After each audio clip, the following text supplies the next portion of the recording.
자, 드디어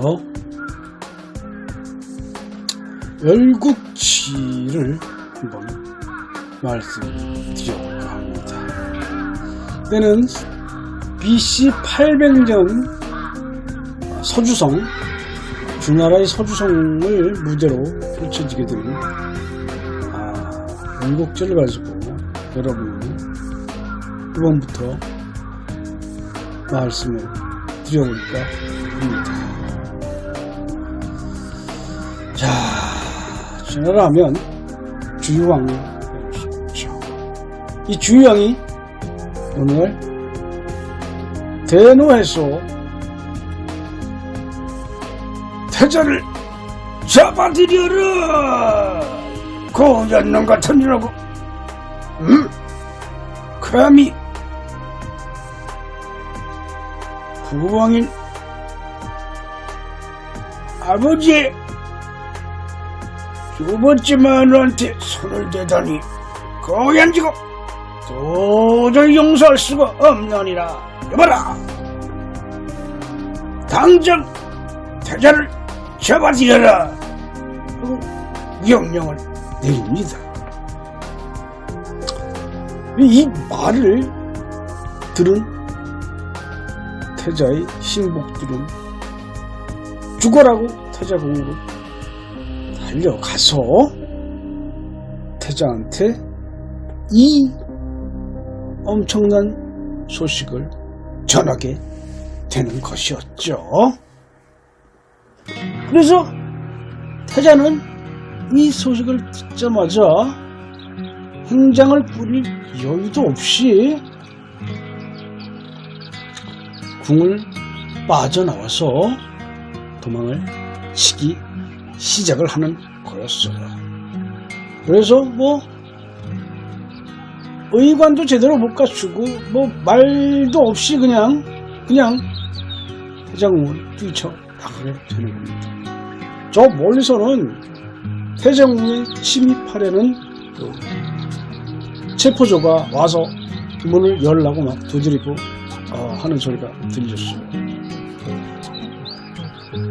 태자궁을 경비하고 있는 경비들이 못 들어오게 막고 큰 소리로 빨리 도망가라는 식으로 들어갑니다 막 하면서 악을 쏟았죠.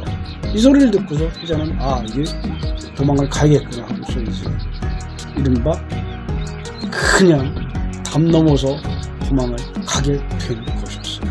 그래서 태자는 서주성을 이제 홀로 도망을 쳐서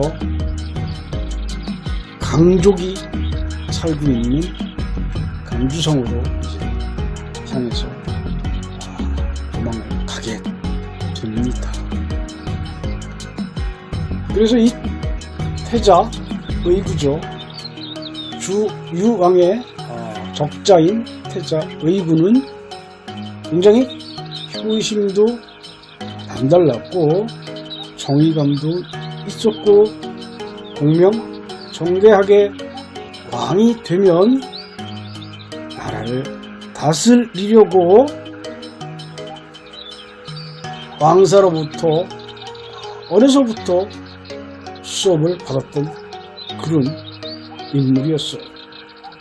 그러나 자기 어머니인 신씨로부터 새로 들어온 첩에 의해서 신씨가 배척을 당하고 왕이 신씨의 처소에 들르지도 않기 때문에 이제 불만이 팽배해 있었죠. 이 신씨는. 그래서 이 태자한테 그 이야기를 했던 거예요. 신세한탄을 하게 되는 거죠. 아들을 붙잡고. 그랬더니 그 얘기를 들은 태자가 그 새로 들어온 첩을 두들겨 팬 거예요. 왕의 마누라 두들겨 팬 거죠. 이게 태자가. 그래서 사단이 납니다. 주유왕의 두 번째 부인인 포사였죠. 이 포사가 얼마나 이쁜지 주유왕은 포사한테 푹 빠져가지고 정사도 게을리하면서 매일 포사와 밤낮으로 침식을 같이 하는 그런 지경에 이르렀습니다. 그래서 왕궁에서는 주유왕을 도무지 볼 수가 없었어요. 한 달이 넘도록 궁을 폐쇄하고 포사하고 같이 지내게 됩니다. 그 결과 포사는 드디어 회임을 하고 주유왕과의 사이에 아들을 하나 낳게 돼요. 그 아들의 이름이 백복이었어요. 그래서 포사는 밤낮으로 주유왕을 조르게 됩니다. 그 아들이 태자가 되어야 한다는 이야기를 밤낮으로 이야기합니다. 지금도 당신이 있는데도 나를 저렇게 두들겨 패는데 만약에 당신이 죽고 나면 내 아들 백복과 나는 끌려나가서 처형을 당할 것이다 라고 하면서 밤낮으로 이야기를 하면서 울고불고 해요. 그래서 태자가 포사를 두들겨 팬 것을 기점으로 해서 태자의 지위를 폐하고 저 서쪽인 강족으로 멀리 귀향을 버리게 되는 것이었어요. 그래서 이 주나라의 평지풍파가 일어나는 계기가 되는 것이었습니다. 그래서 이제 이 소식을 들은 정비, 그러니까 왕비 그 신씨의 궁에서는 이제 청천벽력 같은 이야기를 듣고 나서 어떻게 해야 될지 이 신씨는 골머리를 또 앓게 됩니다. 그래서 태자가 강족으로 쫓겨갔기 때문에 서로 연락할 수 있는 방법도 그렇게 많지 않았어요. 강족이 멀리 떨어져 있었거든요. 그래서 이 신씨는 밤낮으로 자기 아들 태자 의구를 그리워하면서 연락할 방법을 택해서 드디어 비밀리에 강족에 연락을 해서 서주성으로 군사를 이끌고 쳐 들어오라고 비밀리에 편지를 써서 태자가 있는 강족 성에다가 보내게 됩니다.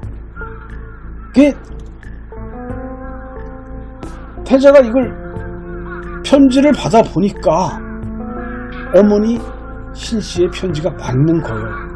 그래서 어머니 신씨의 동생인 여동생이 바로 있었어요.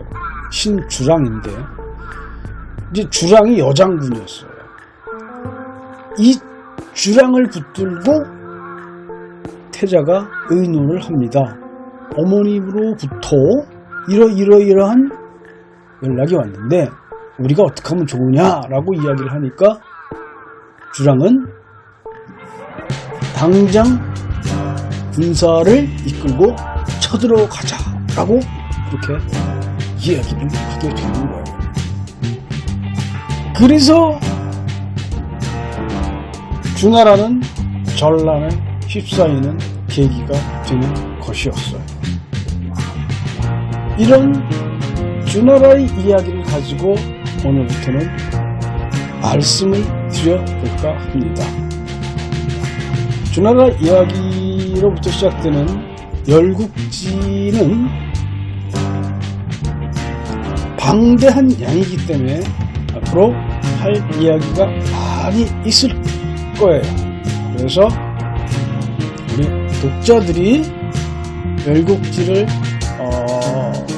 읽은 분도 있겠지만 안 읽은 분도 있기 때문에 이렇게 말씀을 드리는 거고, 열국지 책과는 조금 차이가 있게 우리 작가가 만들어서 재미있는 요소들을 가미를 해서 새롭게 만들어지는 열국지니까 원작과 좀 차이가 있어도 이해를 하시고 엔터테이너적인 면에서 이해를 하시기 바랍니다. 오늘 여기까지 하겠습니다. 고맙습니다.